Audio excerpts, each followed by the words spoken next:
When I was dating, I was always wondering, how do I know if my boyfriend is the right guy for me? So today I want to share 4 signs that he's not the right guy for you. Hey girls, Tiffany Dawn here, and if you're new to this channel, it's all about helping you build healthy relationships where you can feel secure. So if you want to see more videos like this, you can hit that subscribe button below. So 4 signs that your boyfriend is not the one. Sign number 1, he does not respect your opinion.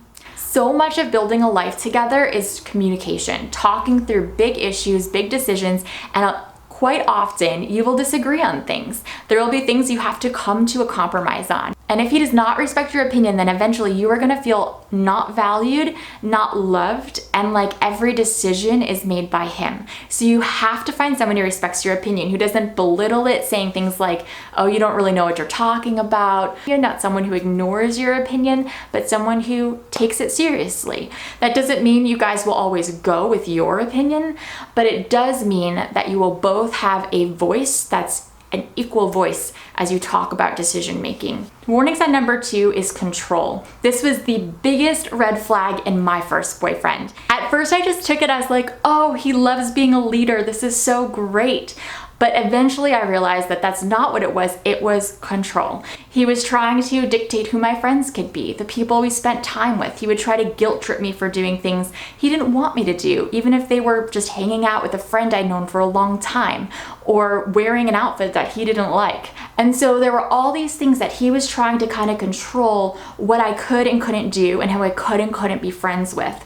And looking back, I'm like, how did I not know that that was like a huge warning sign? Like, signs of control are a big issue. What I love about my husband James is that he empowers me to do the things that make me come alive. He encourages me to hang out with my friends and my family, and he comes with me and engages with them. And I love that about him. Warning sign number 3 is he ghosts you. So I cannot tell you how many friends I have who've been with a guy and they just make all these excuses for him, and this guy is treating them horribly. And I'm like, do you not see that you are not a priority to him? Like, he's not treating you like you're a priority, and he should. That doesn't mean that he has to spend every day with you or talk to you every single minute of the day or respond to your texts in a certain amount of time or anything like that. But what it does mean is that you should be a priority to him. He should not just disappear for several days at a time. He should not just suddenly stop returning your texts for a couple days and you're like, where'd he go? Like, if you're in a serious relationship and he's like ghosting you, not a good sign. You do not want to be with someone who, like, their video games are a higher priority than you. You don't want to be with someone who there's this other girl that he says there's nothing going on with her, but sure acts like there is, and like she's more important to him than you are. Like, those are big warning signs. So again, it's not like he has to spend every minute of every day in communication with you. That's just a little over the top. But it does mean that he shouldn't be ghosting you, and he should be making you a priority. And I think your friends and family can help you see whether or not he's doing that. And the 4th and final thing is when you feel deep down in your gut, like, this is not the right relationship for me. Pay attention to that. My boyfriend right before James was this really amazing guy. He was sweet, he was generous, he was so empowering. But the whole time I just felt this nagging feeling deep down, like, this isn't the right relationship for me. I don't know why, but it just isn't right.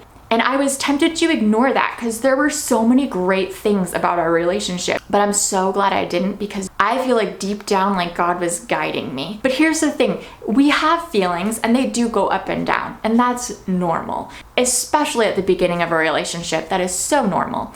But if you've been with someone for a while, like I had been with this guy for 9 months when I started really second guessing it. I was like, by this point I know him. I spent a lot of time with him. I should feel more confident about the relationship. My emotions were like, one day I'm like, love him. The next day I'm like, don't want to be with him. Love him, not right for me. And it was just, every day was different.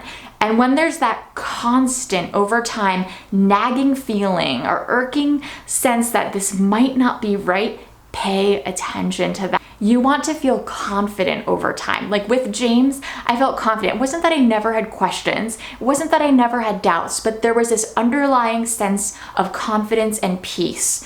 Like, this is who I want to be with.